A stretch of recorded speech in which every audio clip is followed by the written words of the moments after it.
할렐루야. 오늘 열왕기상 15장 16장 말씀.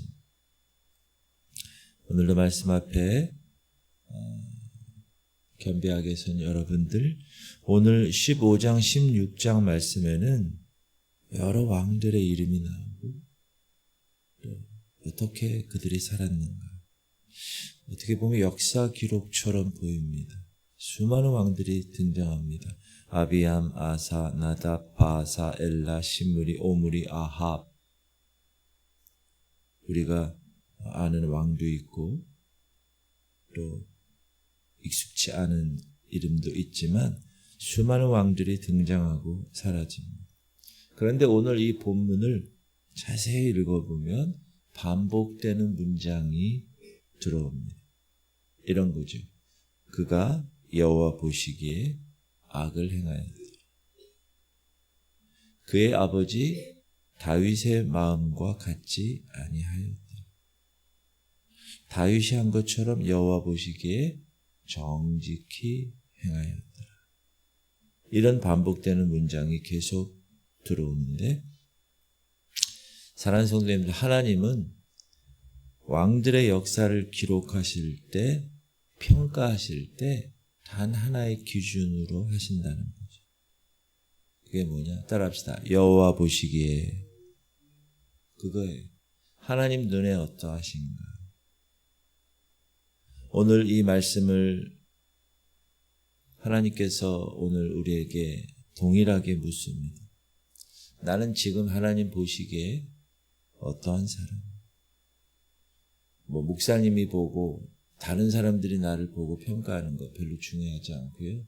하나님이 나를 보시는 그 기준. 오늘 15장은 유다 왕 아비얌의 이야기로 시작합니다. 북이스라엘과 남유다 분열되어 있죠. 남유다 왕 아비얌 이야기로 시작하는데, 아비얌은 르호보암의 아들이죠. 솔로몬, 르호보암, 아비얌.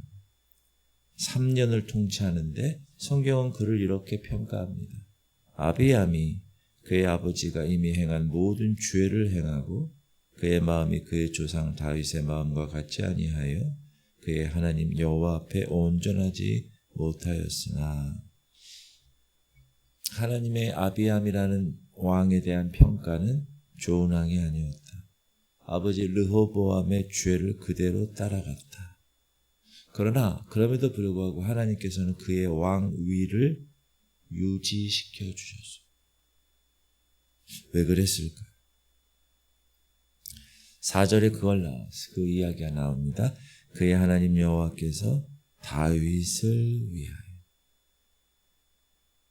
예루살렘에서 그에게 등불을 주시되 그의 아들을 세워 뒤를 잇게 하사 예루살렘을 견고하게 하셨으니. 다윗을 위하여. 이 표현이 너무 중요합니다. 하나님은 다윗과 맺으신 언약을 신실하게 기억하셨다. 지금 이 아비암 자신의 공로가 아니라 그의 조상 다윗과의 언약 때문에 하나님은 아비암에게 은혜를 베푸셨다. 이렇게 성경은 기록합니다. 여기서 우리는 중요한 진리를 배우는데, 하나님의 기준은 다윗의 길이었다. 여러분, 다윗이란 사람이 완전한 사람이었습니까? 그렇지 않죠. 밧세바 사건과 우리아의 일로 인해서 큰 죄를 범한 사람. 우리가 너무나 잘 알고 있잖아요. 그런데 성경은 5절에 이렇게 얘기합니다. 이는 다윗이 햇사람 우리아의 일 외에는, 그러니까 다윗의 삶 가운데 유일하게 햇사람 우리아의 일, 이 일이 있었다. 이 일 외에는 평생에 여호와 보시기에 정직하게 행하고 자기에게 명령하신 모든 일을 어기지 아니하였습니다. 다윗의 위대함은 죄가 없음이 아니었습니다. 죄도 지었어요. 죄를 범했을 때 그러나 그는 하나님 앞에 돌아왔다. 회개했다. 그리고 하나님을 향한 그 마음이 하나님 앞에 온전했다. 평생 온전했다. 이것이 다윗의 길이었다. 성경은 하나님은 이 기준으로 이후의 모든 왕들을 평가하셨다. 정직하냐?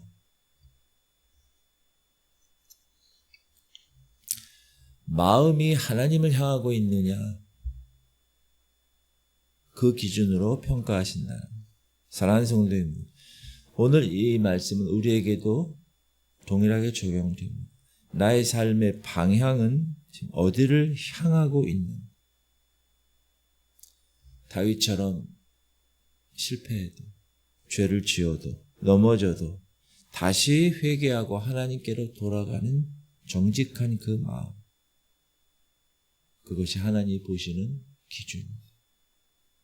특별히 다윗은 정직한 왕입니다. 정직한 왕. 여러분 오늘 하루 정직하게 사시기를 주님의 이름으로 축복합니다. 정직하게 살. 하나님 앞에서의 삶이 그 삶이죠.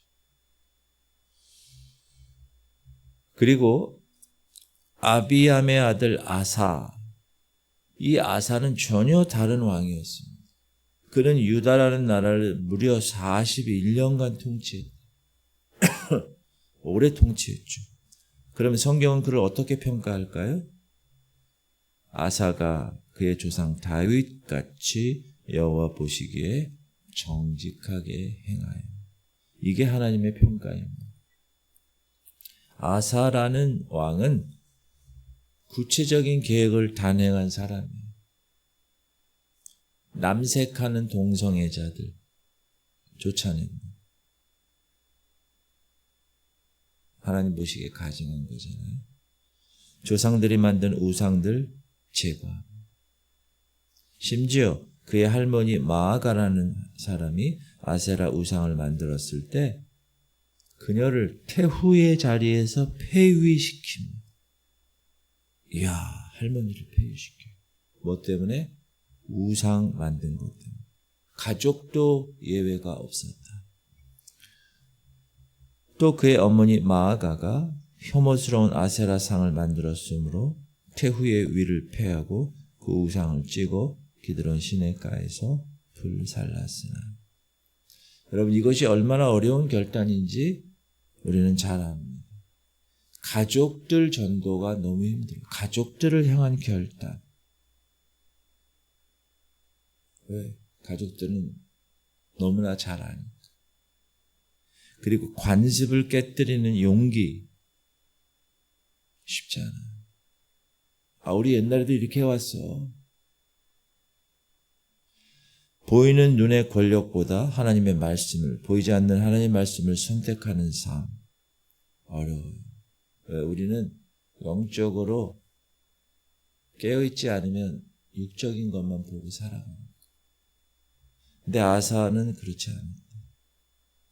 그러나 그럼에도 불구하고 아사에게 약점이 있었는데 산당을 완전히 제거하지 못했다. 다만 산당은 없애지 아니하니라.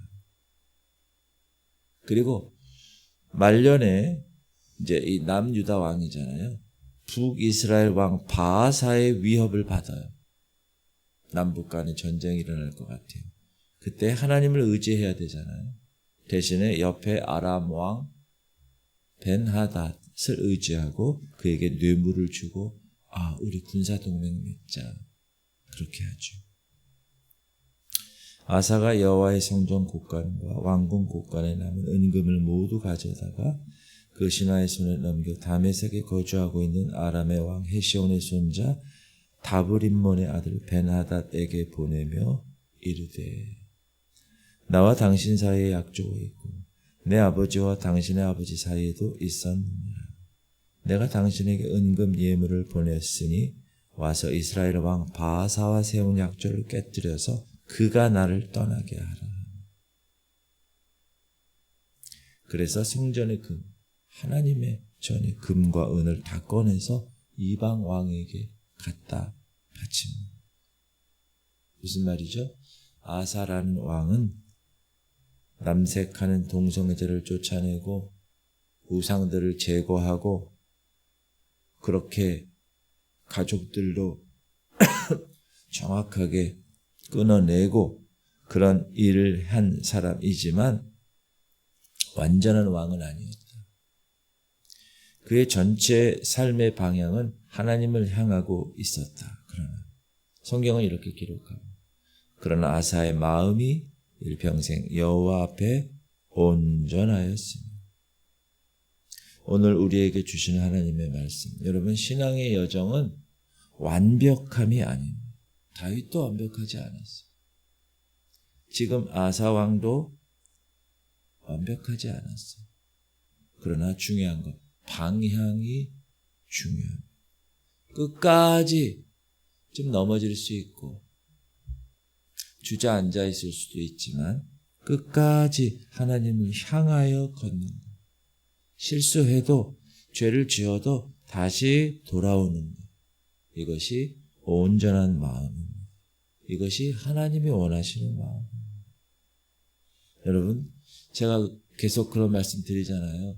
신앙생활 하다가 또 넘어져요. 그럼 또 일어나요. 또 회개해요. 또 하나님 앞에 와요. 그러다 또 실족해요. 그러다 또 일어나요. 또 회개해요. 또 하나님 앞에 와요. 그리고 나서 정말 우리 마지막 심판대 앞에 서면 하나님이 그때 뭐라 그러신다고요? 잘했어. 잘했다. 방향 잃지 않고 그래도 넘어져도 끝까지 너 잘했어. 이렇게 칭찬하신다는 거예요. 그리고 이제 시선이 북이스라엘로 옮겨지죠. 여기서부터는 빠른 속도로 왕들이 교체되는 장면이 나옵니다. 근데 그 내용이 상당히 충격적이죠.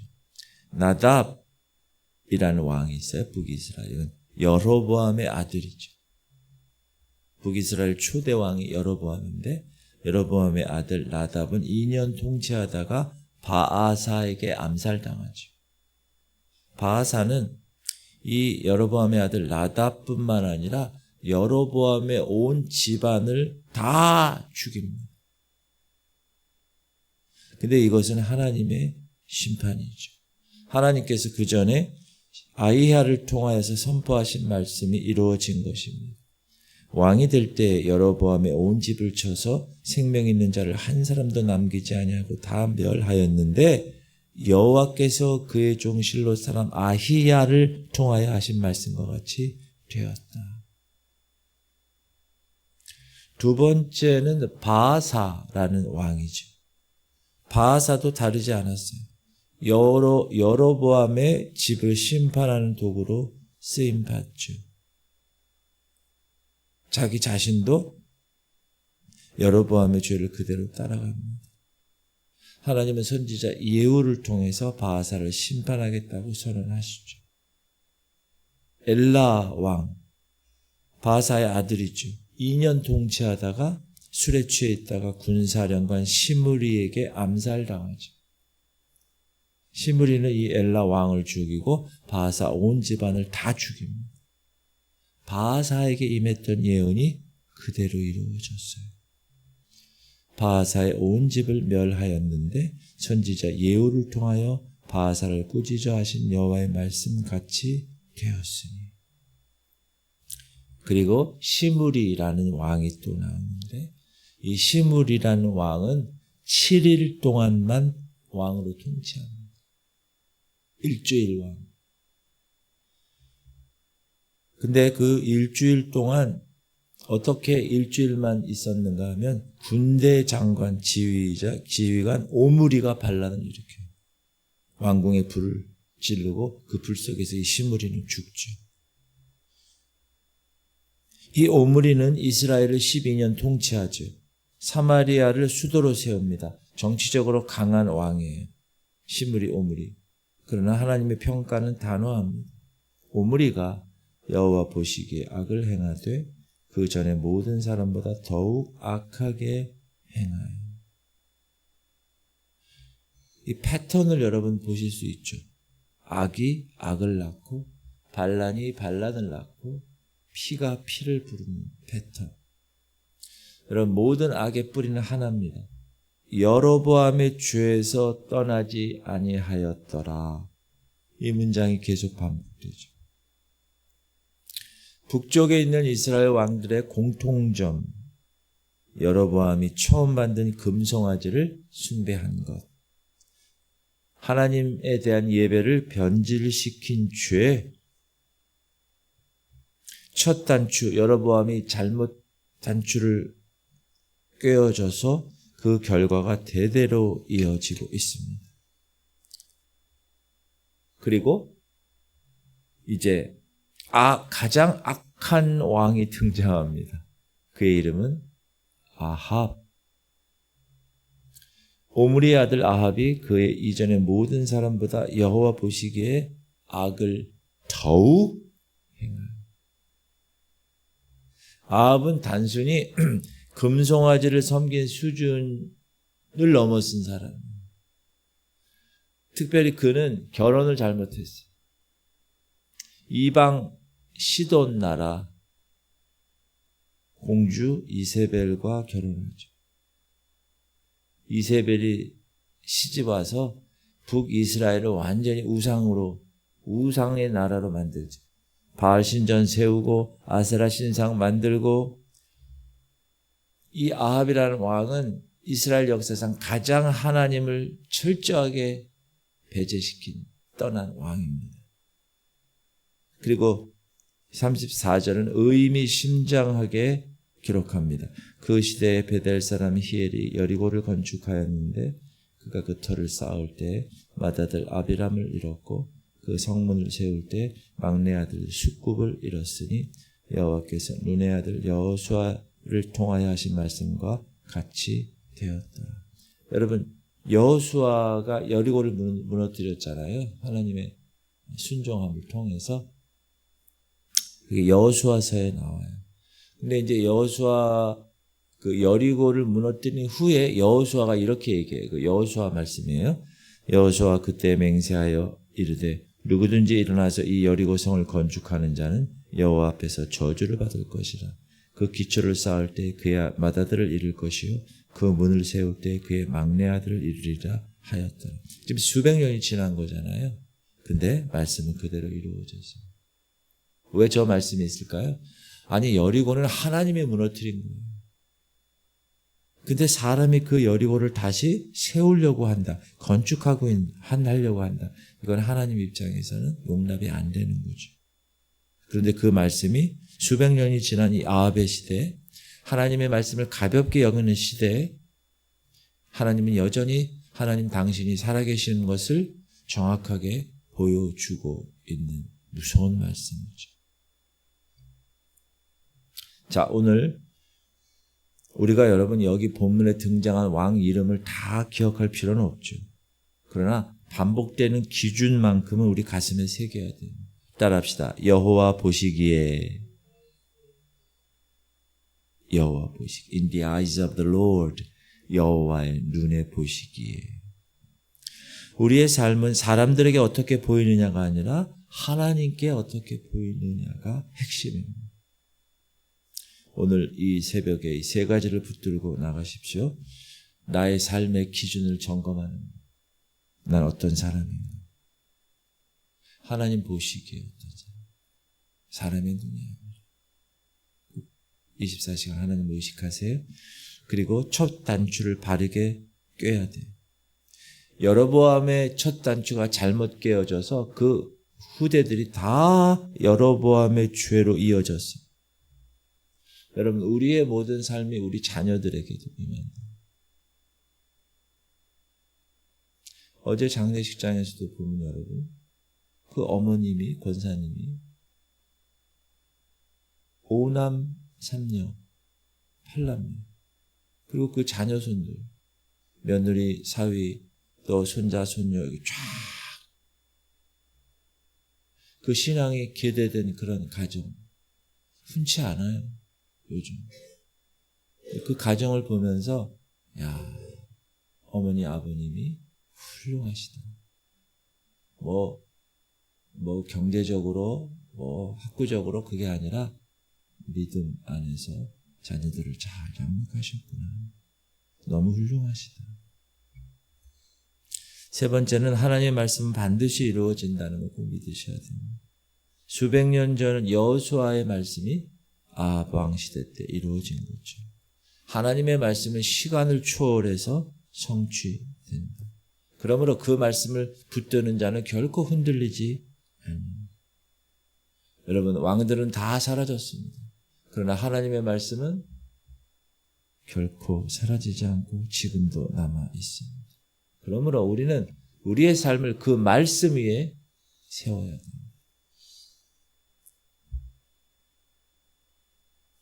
오늘도 여러분 말씀 가운데 여러분의 삶을 세우실 수 있기를 주님의 이름으로 축복합니다. 기도합시다. 하나님, 오늘 왕들의 역사를 통해서 하나님의 기준이 얼마나 분명한지를 깨닫게 하심을 감사드립니다. 사람의 눈이 아니라 하나님 보시기에 정직한 삶 살게 하여 주옵소서. 완전하지 않아도 죄를 지으며 회개하고 우리의 마음의 방향이 평생토록 하나님만을 향하게 하여 주옵소서. 첫 단추를 잘 말씀 위에서 바르게 꿰게 하시고 그 삶이 우리의 다음 세대의 아름다운 유산이 되게 하여 주옵소서. 우리 세 가지 기도 제목 드립니다. 주님, 우리 성도들이 여호와 보시기에 어떤 사람인가, 나는 어떤 사람인가 항상 점검하고 우리 성도들이 나의 현재 신앙의 모습이 다음 세대에 미친다는 걸 꼭 깨닫고 다른 것 남기지 말고 영적 신앙의 유산을 남기게끔 주님, 우리 성도들이 말씀은 반드시 이루어짐을 믿고 끝까지 말씀 위에 우리의 신앙의 틀을 세우고 말씀을 붙들게 하여 주옵소서. 우리 할인이를 위해서 계속 기도해 주세요. 식도와 기도가 더 강건하게 하여 주옵시고 민우를 위해서 또 우리 어르신들을 위해서 최영 장로님, 김은희 권사님, 강웅래 권사님, 김원영 권사님, 김한나 권사님, 김사라 권사님, 김인상 성도, 김인경 성도, 이선배 집사님, 한행수 권사님, 강정수 권사님, 김덕순 권사님, 한계령 성도, 유경근 장로님, 그리고 슬픔을 당한 가정 이원영 장로님, 이은미 권사님, 모든 장례 절차를 위해서 우리 주님 이름 부르고 통성으로 기도하겠습니다. 주여 할렐루야. 하나님 감사합니다. 오늘도 주께서 우리를 붙들어 주심을 감사드립니다. 하나님, 오늘도 내가 여호와 보시기에 어떤 삶을 살아가는 사람인가, 다른 사람 시선 의식하지 않고 오직 하나님 시선만 의지하며 살아가는 하나님, 우리의 신앙의 방향이 때로는 넘어져도 때로는 실수해도 다시 일어나 회개하고 하나님 향한 방향으로 다시 한번 전진할 수 있도록 하나님 인도하시옵소서. 그리고 우리의 신앙이 내 다음 세대, 내 아들, 딸들에게, 내 자녀손들에게 미침을 꼭 기억하고 신앙의 유산을 잘 남기는 그런 하나님의 백성